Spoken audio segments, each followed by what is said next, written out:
की कीमत तुम क्या जानो राजेश बाबू।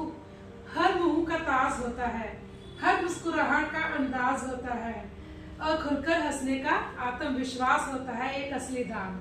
हे एवरीवन, मैं doctor Alka, dental diaries part 3 root canal versus extraction में आप सबका स्वागत करती हूँ। आइए हैं डेंटिस्ट के पास जाते हैं तो डेंटिस्ट हमें बताता है कि भाई आपके सारे दांत तो ठीक है, बट एक दांत में छोटी सी कैविटी शुरू हो गई है, तो हमें इसको ट्रीट करना पड़ेगा। इस कैविटी को साफ करके फिलिंग करनी पड़ेगी।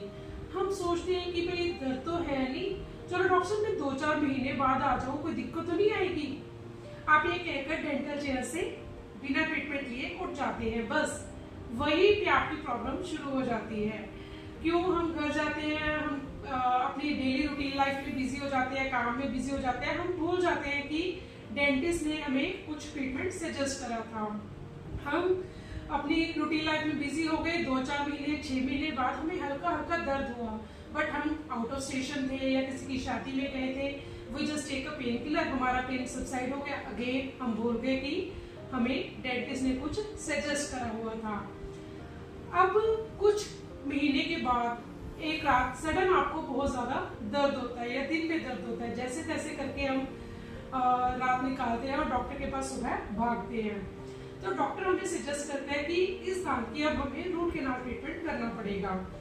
अब हम कहते हैं कि नहीं, मैं इतना ज्यादा परेशान हूँ इस दांत से, आप इस दांत को निकाल दो, मैं इस दांत को निकलवा कर नया दांत लगवा लूंगा। हमने फिर डॉक्टर की बात नहीं सुनी। हम क्या करते हैं, हम घर आते हैं, मेडिसिन लेते हैं और जाकर अगले दिन दांत निकलवा लेते हैं। अब प्रॉब्लम कहाँ पर शुरू हुई? प्रॉब्लम यहीं पर शुरू हुई।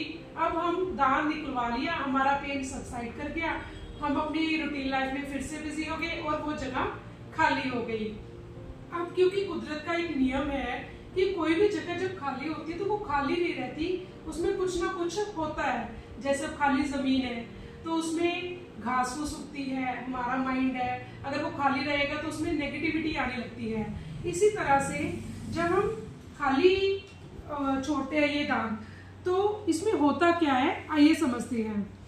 जब ये दांत खाली होता है तो क्योंकि अगले दांत को पीछे रोकने के लिए कोई दांत नहीं है, तो ये दांत पीछे को मूव करेगा, और जो बैक वाला टूथ है इसको आगे रोकने के लिए कोई टूथ नहीं है, तो वो आगे की स्पेस में आएगा, और जो ऊपर वाला टूथ है वो नीचे को मूव करेगा, सुप्रा इरप्शन हो जाएगी इस दांत की।